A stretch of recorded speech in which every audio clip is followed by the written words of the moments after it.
అందరికీ నమస్కారమండి. Welcome back to my channel. ప్రస్తుతం మనకి ఏపీ రాష్ట్ర వ్యాప్తంగా ఉన్నటువంటి మహిళా సోదరులందరికీ కూడా ఏపీ రాష్ట్ర ప్రభుత్వం మనకైతే ఒక బిగ్ షాక్ అయితే ఇవ్వడం అయితే జరిగిందనమాట. అంటే ఈ యొక్క ఉచిత బస్సు పథకం సంబంధించి మనకి పథకం మార్చడం అయితే జరిగిందండి. అండ్ అలాగే మహిళలు ఈ యొక్క ఉచిత బస్సు ప్రయాణంలో ప్రయాణించే అవకాశం అయితే లేదనమాట. సో, ఏ బస్సులు ప్రయాణించకూడదు. అలాగే మనకి ఎలిజిబిలిటీ ఏంటి? సో, మహిళలందరూ అంటున్నారు కదా! ప్రతి ఒక్కరు ప్రయాణించవచ్చా? అలాగే ఎంత లిమిటే ఉంటుందా? అంటే మనకి ఆడబిడ్డ అనేది పథకం చూసుకుంటే 18 సంవత్సరాలు పైబడి ఉన్నవారికి, 59 సంవత్సరాల లోపు ఉన్నవారికి మాత్రమే ఇస్తుంది కదా! అలాగే ఉచిత బస్సు కూడా ఉంటుందా? అలాగే దీనికి సంబంధించి బస్సులో ప్రయాణం చేస్తే మనకి ఎంతవరకు కూడా అంటే ఏ ఏ కార్డులు చూపించాలి? అలాగే మనకి వేరే జిల్లాలకు వెళ్తే మనకి డబ్బులనేది కట్టాలా? ఇలా ప్రతి డీటెయిల్స్ కూడా మీకు ఈ వీడియోలో పూర్తి సమాచారం అయితే అందిస్తానండి. ముఖ్యంగా మహిళలందరూ కూడా వీడియోనైతే పూర్తిగా చివరి వరకు అయితే చూడండి.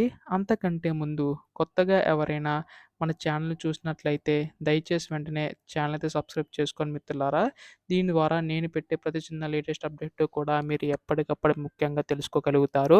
ముఖ్యంగా ఈ యొక్క ఉచిత బస్సు పథకం సంబంధించి మహిళలకి రాబోయే ఆడబిడ్డ నిధి పథకం, అలాగే ప్రతి సూపర్ సిక్స్ పథకం సంబంధించి ప్రతీది కూడా తెలుస్తది. అవన్నీ మిస్ అవ్వకూడదనుకుంటే వెంటనే ఛానెల్ అయితే సబ్స్క్రైబ్ చేసుకోండి. ఇంకా ఆలస్యం చేయకుండా వీడియోలోకైతే వెళ్ళిపోదాం. సో, మహిళా సోదరులందరూ కూడా ఎంతగానో ఎదురు చూస్తున్న పథకం ఈ యొక్క ఉచిత బస్సు పథకం అండి.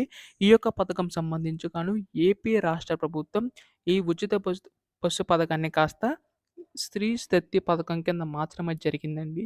ఈ యొక్క పథకం సంబంధించి అయితే ఈ యొక్క పథకం ద్వారా ప్రతి మహిళలకి కూడా మేలు చేకూరిపోతుందనమాట. అయితే మనకి ఈ యొక్క పథకం సంబంధించి ఆగస్ట్ 15వ తేదీ నుంచి ఈ పథకం అయితే ప్రారంభం కానుందండి. అయితే ఇందులో చూసుకున్నట్లయితే ఏపీ రాష్ట్ర ప్రభుత్వం కొత్త అప్డేట్ అయితే ఇవ్వబోతుందనమాట. సో, ముందుగా ఈ యొక్క పథకం ప్రారంభిస్తే ఏ బస్సుల్లో ప్రయాణం చేయవచ్చు అని చెప్పి చాలామంది అడుగుతున్నారు. మనకి ఏపీ ఆర్టీసీ బస్సులైతే ఉంటాయి కదా! అందులో మనకు ఉచితంగా ప్రయాణం అనేది చేయవచ్చనమాట. అయితే ఇది చాలామంది అడిగే డౌట్ ఏంటంటే ఏజ్ ఎలిజిబిలిటీ ఏమైనా ఉందా? అంటే మనకి మీకు ఇందాకే చెప్పినట్లుగానే ఆడబిడ్డ నిధి పథకం సంబంధించి ఈ యొక్క 18 సంవత్సరాలు పైబడి ఉన్నవారికి, 59 సంవత్సరాల లోపు ఉన్నవారికి ఇస్తామని చెప్పేసైతే అన్నారు గదా! ఆ విధంగానే ఈ యొక్క ఉచిత బస్సు ప్రయాణంలో కూడా ఏజ్ లిమిట్ ఏమన్నా ఉందని చెప్పేసైతే అన్నారు. సో, అలాగైతే ఏమీ లేదండి. ఏ మహిళ అయినా గాని ఆంధ్రప్రదేశ్ సంబంధించి ఏ మహిళ అయినా సరే మీరైతే ప్రయాణం చేయవచ్చనమాట. అయితే ఈ యొక్క పథకం సంబంధించి ప్రయాణం చేస్తే ఎటువంటి మనకి గవర్నమెంట్ ప్రూఫ్ చూపించాలని చెప్పేసి చాలామంది అడుగుతున్నారు. అయితే ఇందులో కూడా మీకు ఆధార్ కార్డ్ చూపిస్తే సరిపోతుంది. ఆధార్ కార్డ్ గానీ, ఓటర్ ఐడీ కానీ, రేషన్ కార్డ్ కానీ, ఈ మూడిట్లో ఏది చూపించినా గానీ మీరు ఉచితంగా అయితే ప్రయాణం చేయవచ్చనమాట. జిల్లా అంటే రాష్ట్ర వ్యాప్తంగా ఉన్న ఎక్కడికైనా గానీ, ఈ విధంగా మహిళలకైతే అవకాశం అయితే కల్పించిందండి. అయితే మనకి ఎటువంటి బస్సుల్లో ప్రయాణం చేయలేమని చెప్పేసి చాలామంది అడుగుతున్నారు.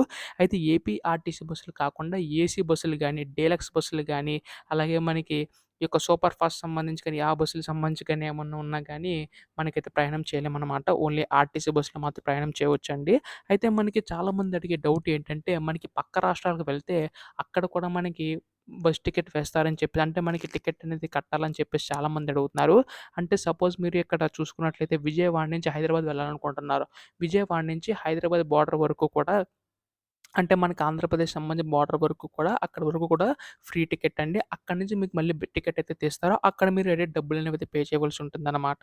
ఈ విధంగా మనకి ఉచిత బస్సు పథకం సంబంధించి కొన్ని అర్హతలు, కొన్ని నియమాలనేవి చెప్పడం అయితే జరిగిందండి. ఇవన్నీ కూడా మీకు అర్థమైనయి అనుకుంటున్నాను. ఎందుకంటే ఆగస్ట్ 15వ తేదీ నుంచి ఉచిత బస్సు ప్రయాణం చే కా ప్రారంభించనుండగా చాలామంది డౌట్స్ అయితే ఉన్నాయి. మీకంతా కూడా క్లారిఫై అయింది అనుకుంటున్నాను. ఇటువంటి లేటెస్ట్ అప్డేట్స్ అన్నీ కూడా మిస్ కాకుండా తెలుసుకోవాలనుకుంటే వెంటనే ఛానెల్ సబ్స్క్రైబ్ చేసుకోండి. ధన్యవాదములు. జై హింద్.